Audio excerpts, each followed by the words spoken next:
जय गुरुदेव। ओम बालार्कमंडलाभासं चतुर्बाहुं त्रिलोचनां पाशांकुशवराभीतिर्धारयन्तीं शिवां भजे। जय माँ भगवती। प्रिय दोस्तों, नमस्कार।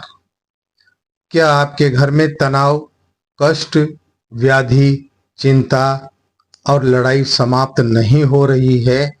तो निश्चय ही आपको घर पर पितृदोष या प्रेतात्मा का प्रभाव है। तो फिर इसका एकमात्र और केवल एकमात्र उपाय है जो मैं इस वीडियो में बताने जा रहा हूं। इसलिए वीडियो को पूरा देखें, स्किप न करें। यदि चैनल पर नए हो तो चैनल को सब्सक्राइब, लाइक व शेयर अवश्य कीजिए। अपने दोस्तों में ज़्यादा से ज़्यादा शेयर करें ताकि सभी इस वीडियो का, इसमें जो जानकारी बताई जा रही है उसका लाभ उठाएं और बेल आइकन को प्रेस करके ऑल पर क्लिक जरूर करें ताकि हमारे हर वीडियो का नोटिफिकेशन आपके पास तुरंत पहुंच जाए। दोस्तों, पितर अर्थात हमारे पूर्वज, जिनके हम वंशज हैं, पुत्र हैं, पौत्र हैं, उनका अलग लोक होता है और यदि वे किन्हीं कारणों से भटकते रहते हैं तो ये उनकी संतानों का कर्तव्य हो जाता है कि वह उनके परलोक को सुधारें और उन्हें मुक्ति प्रदान करवाएं। आधुनिकता के रंग में रंगा समाज इस प्रभाव को स्वीकार नहीं कर पाता तथा इसके कारण घटने वाली घटनाओं को नहीं समझ पाता और दिन प्रतिदिन तनाव, चिंता, कई प्रकार की व्याधियों में उलझता चला जाता है। पितृदोष या प्रेतात्मा का प्रभाव होने के फलस्वरूप घर में ऐसी घटनाएं घटने लगती है जिसके कारण घर में निरंतर तनाव और लड़ाई होने लगती है और घर परिवार के सदस्य इसके मूल को नहीं समझ पाते। वे यह नहीं सोच पाते कि जो सदस्य आज तक उनके अनुकूल था, उनकी बात मानता था, उनकी आज्ञा का पालन करता था, वह अचानक उनके विपरीत कैसे हो गया है। इनके कारणों को समाप्त करने के लिए व्यक्ति विविध उपाय करता है तथा बाह्य कारणों में ही उलझा रहता है। ये तनाव किसी विशेष घटना को लेकर नहीं, वरन छोटी छोटी घटनाओं के कारण होते हैं। घर के सदस्य इन्हें सुलझाने में और अधिक उलझते चले जाते हैं।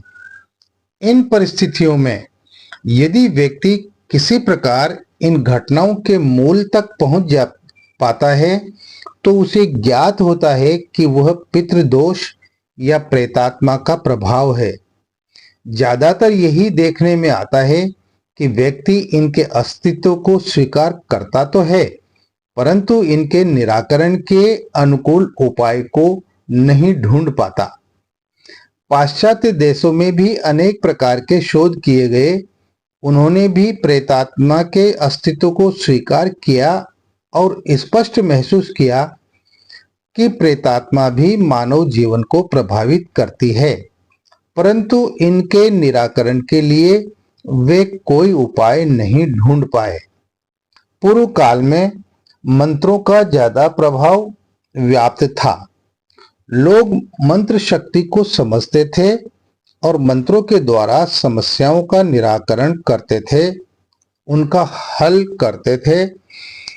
तब यदि किसी घर में अशांति या कलह उत्पन्न होता था और सामान्यतः निराकरण नहीं मिलने पर वे समझते थे कि पितृदोष या प्रेतात्मा के प्रभाव के कारण ही ये घटनाएं घटित हो रही हैं और वे तब इसका निराकरण मंत्र आदि से कर लेते थे, यानी पूरी तरह से उपाय कर लेते थे और तमाम व्याधियों से, परेशानियों से मुक्ति पा लिया करते थे। मध्यकाल का युग ऐसा उपस्थित हुआ कि प्रामाणिक मंत्रों व योग्य ऋषियों के स्थान पर पाखंड ने अपना स्थान जमा लिया और वे धन हेतु इस कार्य को करने लगे। लोभ की मात्रा पैदा होती चली गई जिससे समाज को लाभ न होकर नुकसान ही हुआ और समाज का मंत्र शक्ति के प्रति विश्वास उठने लगा। वर्तमान में भी जब जब इस प्रकार की घटनाएं घटित होती है तो व्यक्ति सर्वप्रथम दवाओं से रोग मुक्ति का प्रयत्न करता है।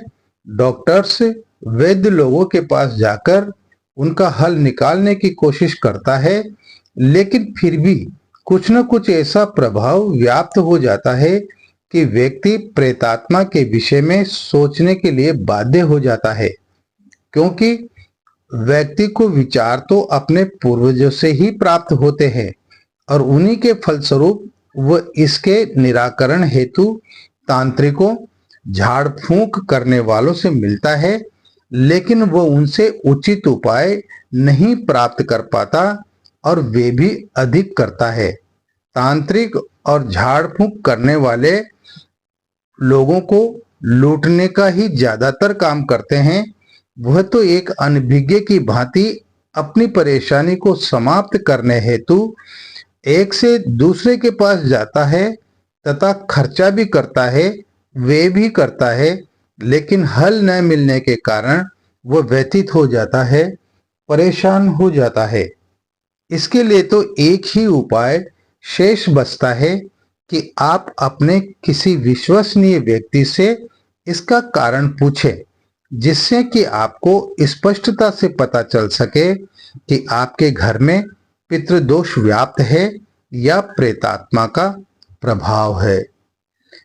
पाश्चात्य देशों में भी अनेक प्रकार के शोध इस विषय पर हुए हैं और उन्होंने पाया है कि प्रेतात्मा से पीड़ित व्यक्ति के पूरे परिवार पर इसका प्रभाव व्याप्त होता ही होता है। लेकिन इसका निराकरण क्या है, इसका समाधान क्या है, वे अभी तक नहीं जान पाए हैं और इसके लिए वे भारतीय मंत्रों की ओर अग्रसर हो रहे हैं। हमारे विभिन्न ग्रंथों में इसके प्रभाव को समाप्त करने हेतु विशद रूप से वर्णन है। यदि व्यक्ति अपनी गौरवमयी साधनाओं को पुनः अपने जीवन में उतार ले तो वह अपनी नाना प्रकार की समस्याओं का समाधान कर सकेगा। यद्यपि लोग श्राद्ध करने से पितृदोष की समाप्ति समझते हैं, परंतु कोई न कोई त्रुटि रह जाने के कारण ऐसे प्रभाव उत्पन्न हो जाते हैं जिनका विधिवत उपाय न किया जाए तो घर परिवार अव्यवस्थित हो जाता है। यदि आप चाहें तो स्वयं अपने घर पर व्याप्त इस प्रभाव को समाप्त कर सकते हैं। आप स्वयं इस प्रयोग को संपन्न करिए, किसी अन्य के भरोसे नहीं वरन स्वयं करके देखिए। ये जो वीडियो में मैं आपको उपाय बता रहा हूं, इस उपाय को आप स्वयं कीजिए।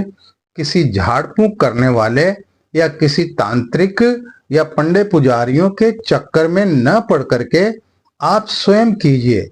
आप स्वयं सक्षम हैं और आप इस प्रयोग को कर सकते हैं और पितृदोष से या प्रेतात्मा दोष से आप 100% मुक्ति पा सकते हैं।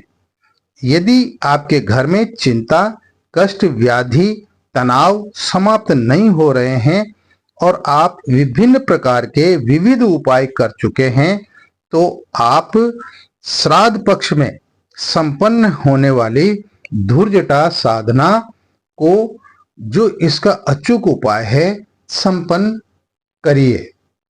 हर साल 15 दिन के श्राद्ध पक्ष आते हैं।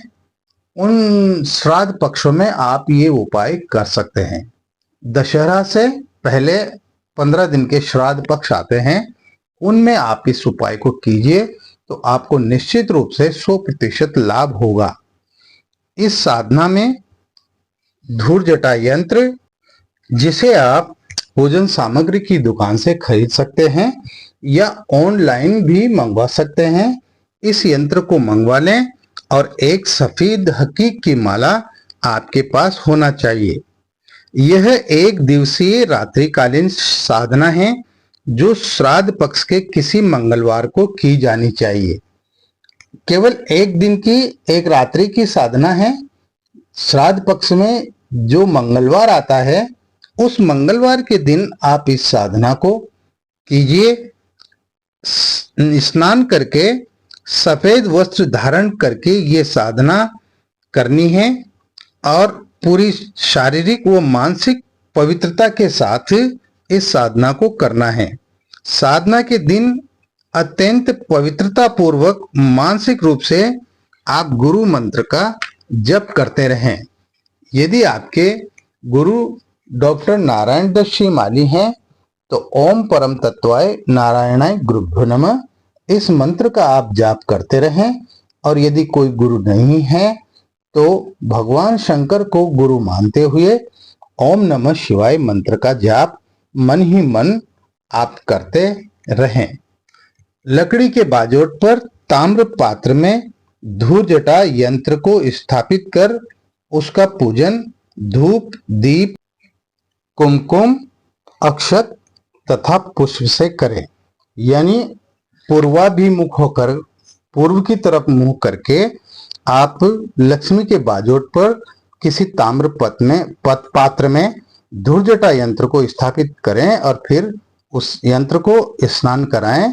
धूप दीप कुमकुम अक्षत और पुष्पों से उसका सामान्य पूजन करें और फिर हाथ जोड़कर यंत्र के समक्ष स्तुति करें। विष्णु पाद प्रसूतासी वैष्णवी विष्णु देवता पाहि नस्त्वैन तस्मादा जन्म मरणांतिकात् तिस्त्र कोट्योर्ध कोटि च तीर्थानां वायुमब्रवीत दिवि भूम्यंतरिक्षे च तानि ते सन्ति जानवी नंदिनी त्वेव ते नाम देवेषु नलिनीति च क्षमा पृथ्वी च विहगा विश्वकाया शिवामृता विद्याधरा सुप्रसन्ना तथा लोक प्रसादिनी शम्या तथा जानवी च सर्वदा शांतिदायिनी। ये स्थिति आपको डिस्क्रिप्शन बॉक्स में मिल जाएगी, वहां से कागज में उतार लें और इसको पढ़कर स्तुति करें।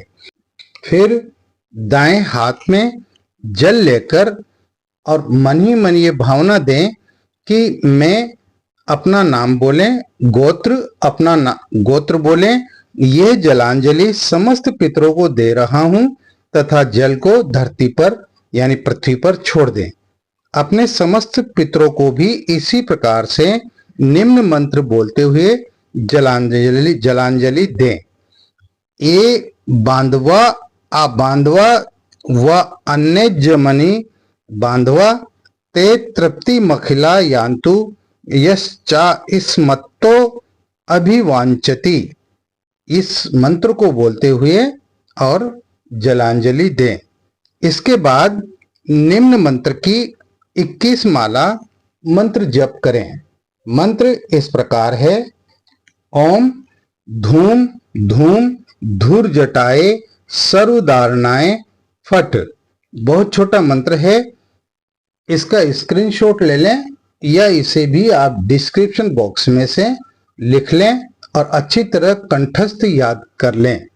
इस मंत्र की आपको 21 माला मंत्र जप करना है और ये मंत्र आप सफेद हकीकी माला से करेंगे। इसके बाद जब 21 माला पूर्ण हो जाए तो आपको निम्न स्तुति बोल करके हाथ जोड़ करके और स्तुति करना है। नमस्ते विश्व रूपाय नमस्ते विष्णु सखाय वे सहस्त्र रश्मये नित्यम नमस्ते सर्व तेज से नमस्ते सर्व वपुषे नमस्ते सर्व शक्तये जगत स्वामिन नमस्ते स्तु दिव्य चंदन भूषित पद्माभ नमस्ते तु कुंडलांग दधारिणे नमस्ते सर्वलोकेश सर्वासुर नमस्कृत सुकृतम दुष्कृतम चैव सम्यक जानासि सर्वदा सत्यदेव नमस्ते अस्तु सर्वदेव नमोस्तुते दिवाकर मनस्तेस्तु प्रभाकर नमोस्तुते। ये स्तुति आपको बोलना है और जब साधना समाप्त हो जाए तो उसके बाद यंत्र व माला के साथ 2 काली मिर्च के दाने और थोड़ी सी हींग रखकर किसी साफ कपड़े में बांधें तथा उसे नदी में प्रवाहित कर दें। इस प्रकार ये साधना पूर्ण होती है तथा साधक को इच्छित फल की प्राप्ति होती है। ये बहुत ही बेहतरीन साधना मैंने आपको बताई है, जिससे आपके परिवार के तमाम सारे संकट, सारी व्याधियां, सारी परेशानियां, दुख दर्द आदि समाप्त हो जाएंगे। ये बहुत ही बेहतरीन साधना है जो प्रत्येक साधक को करना ही चाहिए। इस वीडियो में इतना ही। मिलते हैं एक और नए वीडियो में एक और नई जानकारी के साथ। तब तक आप बने रहिए, सिद्ध साधनाएं चैनल को देखते रहिए और अपने दुख दर्दों को दूर करते रहिए। इस चैनल पर आपको हर मंत्र व साधना की संपूर्ण जानकारी प्रदान की जाती है, छिपाया कुछ भी नहीं जाता। इसलिए आप निश्चिंत होकर के मंत्र और साधनाओं को आसानी से कर सकते हैं। किसी भी प्रकार की कोई समस्या हो, कोई बात पूछनी हो या आपके दिमाग में कोई प्रश्न हो तो आप व्हाट्सएप नंबर जो स्क्रीन पर चल रहे हैं इन पर अपना मैसेज आप लिख करके और अपनी शंका का समाधान कर सकते हैं। आपके हर प्रश्न का जवाब दिया जाएगा। इसके साथ ही आप सब खुश रहें, प्रसन्न रहें, कल्याणमस्तु। जय गुरु।